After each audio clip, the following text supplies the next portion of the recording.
Today, we're going to rewind the clock to the 19th century. And look, this wasn't just a period that changed the world, it's a period that completely rewired it. It created the global economic and political systems we are all still living with right now. To really get your head around the sheer scale of this transformation, we have to start here, back in 1775. And this one chart, it just completely flips everything we think we know about economic power. See, Asia didn't just have a piece of the pie. Asia was the pie. It made up a staggering 80% of the entire world's economy. And China and India alone, they were more than 60%. And then somehow, in less than a single century, that entire picture gets turned completely upside down. By 1850, the economic center of gravity had decisively, and I mean decisively, shifted from Asia to Europe. So the big question we're tackling today is, how on earth did that happen so fast? All right, so here's how we're going to break it all down. First, we'll dig into that great economic reversal. Then, we'll look at the incredible industrial engine that powered it all, and the, well, imperialist playbook it created. After that, we're going to uncover a pretty surprising truth about democracy. And finally, we'll connect all those dots to the world we inherited today. So first up, the great economic reversal. Let's really map out that fundamental power shift from east to west and try to understand what was bubbling just under the surface. You know, at its core, this whole shift really came down to two very, very different structures.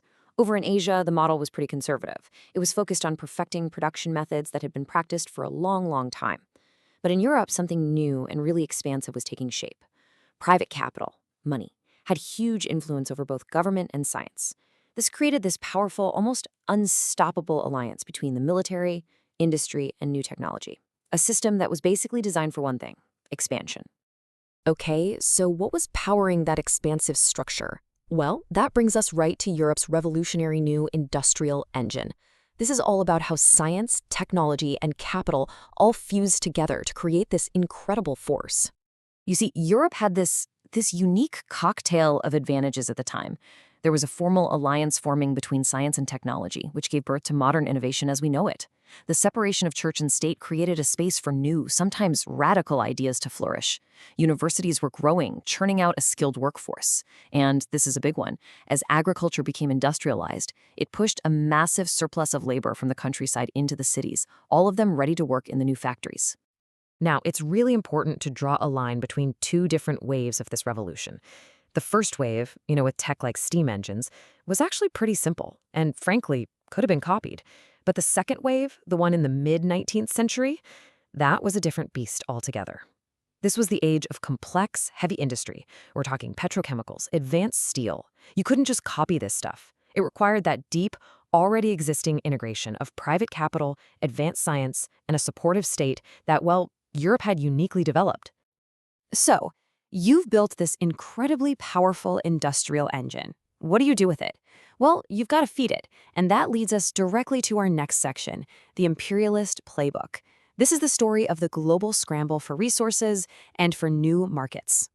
Let's just get a really clear definition on the table. Put simply, imperialism is the policy of extending a country's power, whether through diplomacy or just straight-up military force, to create zones of economic and political control for itself. And this policy, it absolutely defined the 19th century. Early on, you had the US signaling its own ambitions with the Monroe Doctrine. By the middle of the century, European powers were in full-blown expansion mode. It all kind of came to a head with events like the Berlin Conference, where European nations literally sat down with a map of Africa and just carved it up among themselves, formalizing the whole scramble. And this was a truly global thing. It wasn't just Europe and Africa, not by a long shot. You had multiple powers carving up China into their own spheres of influence, the US dominating Latin America and expanding out to Hawaii, and a newly industrial Japan starting its own imperial expansion in East Asia. It was a global free-for-all. Now, you might be thinking that these industrial powers, so busy carving up the globe, were also these great champions of democracy back home, right? Well, the reality of what their elites actually thought is way more surprising. The powerful elites in these leading industrial nations, they were not fans of democracy, not even close. They were profoundly skeptical, and in a lot of cases, they were outright fearful of giving power to the masses. They were worried it would threaten their own economic interests. I mean, just listen to this quote from Thomas Jefferson, a founding father of American democracy. He worried that democracy could become a dictatorship of the majority. And this wasn't just some early idea that faded away. This elite skepticism stuck around for a long time. Fast forward over a century to Winston Churchill, an icon of 20th century democracy, who once quipped that the best argument against democracy is a 5-minute conversation with the average voter. That attitude really reveals a deep, deep-seated distrust. So what changed their minds? The honest truth is, democracy was only really promoted as this universal ideal when it became strategically useful. It was basically repositioned as a powerful ideological shield to be used against new global threats. First, the communist menace, and later, fascism. And all of that brings us to our final section, the world we inherited.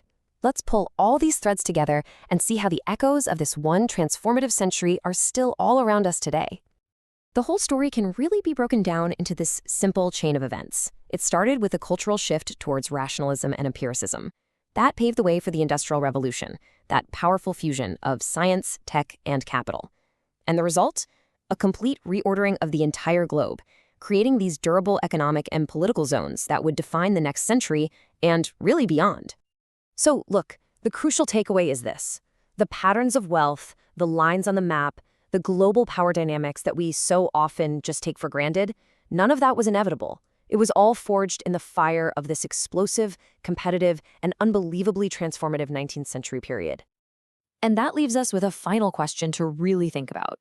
When you look at global trade routes, or international conflicts, or even patterns of wealth and development around the world, how do you see the legacy of those 19th century zones of influence still shaping our world today?